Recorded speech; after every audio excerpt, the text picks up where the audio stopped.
បញ្ហាឱកាសប៉ុន្តែខ្ញុំថាវាជាបញ្ហាតែខ្ញុំថាវាជាឱកាស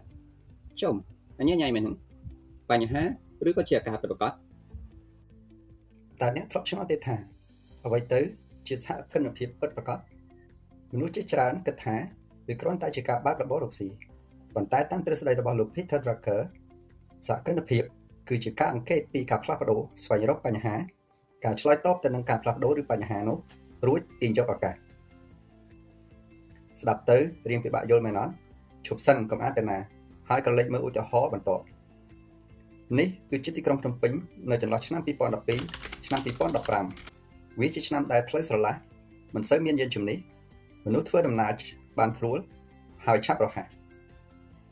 ស្ទើរតែគ្រប់គ្នាធ្វើដំណើរទៅផ្សារឬទៅទទួលទានអាហារនៅហាងប្រជាជនសរុបនៅទីក្រុងភ្នំពេញពេលនោះចន្លោះពី 1.2 ទៅ 1.5 លាននាក់នៅចន្លោះឆ្នាំ2019ឆ្នាំ2026សកម្មភាពចំណាកស្រុកចំណូលទីក្រុងមានការកើនឡើងក្រោមហេតុផលការងារសិក្សាអាជីវកម្មនិងហេតុផលផ្សេងៗទៀតទីក្រុងមួយនេះបានក្លាយជាទីក្រុងមួយមានភាពមមាញឹកខ្លាំងដងផ្លូវចាប់ផ្ដើមចង្អៀតក្រុងរីកធំទៅជាក្រុងនិងទៅលើអាកាសសកម្មភាពសេដ្ឋកិច្ចរឹតតែមានភាពមមាញឹកទាំងនេះបានធ្វើឲ្យមនុស្សចាប់ផ្ដើមចំណាយពេល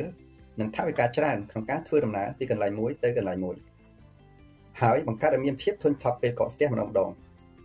ភ្លាមនោះយើងក៏ឃើញមានអាជីវកម្មសេវាកម្មផ្នែកបច្ចេកវិទ្យាដឹកជញ្ជូនលេចចេញជារូបរាង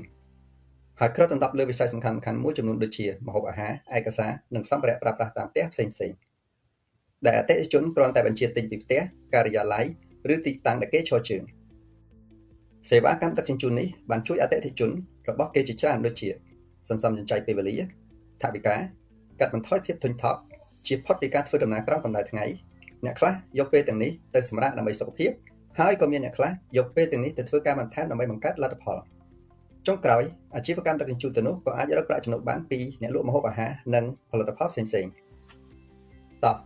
ឥឡូវយើងសរុបរួមមកវិញការអង្កេតការផ្លាស់ប្ដូរនិងស្វែងរកបញ្ហានៅពេលនេះគឺស្មើទៅនឹងការចូលមករស់នៅទីក្រុងយ៉ាងច្រើនរបស់ប្រជាជនហើយក៏មានការកើនឡើងនៅចំនួនឡានម៉ូតូនិងលំនៅឋានទាំងនេះបានបង្កឲ្យមានបញ្ហាដល់មនុស្សដូចជាការកកស្ទះពេលធ្វើដំណើរចំណាយពេលវេលាទទួលរងកម្ដៅនិងភាពធុញថប់ដូច្នេះដើម្បីចូលរួមក្នុងការដោះស្រាយបញ្ហាខាងលើអាជីវកម្មសេវាកម្មដឹកជញ្ជូនក៏ត្រូវបានបង្កើតឡើងនេះគឺជាការឆ្លើយតបទៅនឹងការផ្លាស់ប្ដូរនិងបញ្ហាខាងលើអាជីវកម្មសេវាកម្មខាងលើរកបានប្រាក់ចំណូលពីការផ្ដល់សេវាកម្មដឹកជញ្ជូនគឺស្មើនឹងការចេះតាក់ទាញយកឱកាសពីស្ថានភាពខាងលើសរុបរួមយ៉ាងខ្លីបញ្ហាគឺជាឱកាសសហគ្រិនស្វែងរកផលិតផលឬសេវាកម្មដែលជួយដោះស្រាយដល់បញ្ហារបស់អតិថិជនរួចលក់វាទៅឲ្យអតិថិជនចង់សាកល្បងធ្វើតេស្តចំណេះដឹងដែលរៀនបាននៅក្នុងថ្ងៃនេះកុំភ្លេចចុច link នៅក្នុង comment ហើយប្រសិនបើអ្នកទាំងអស់គ្នាមានឧទាហរណ៍ណាដែលល្អសូម comment នៅខាងក្រោមដើម្បីចែករំលែកហើយកុំភ្លេចជួយ subscribe ម្នាក់មួយផង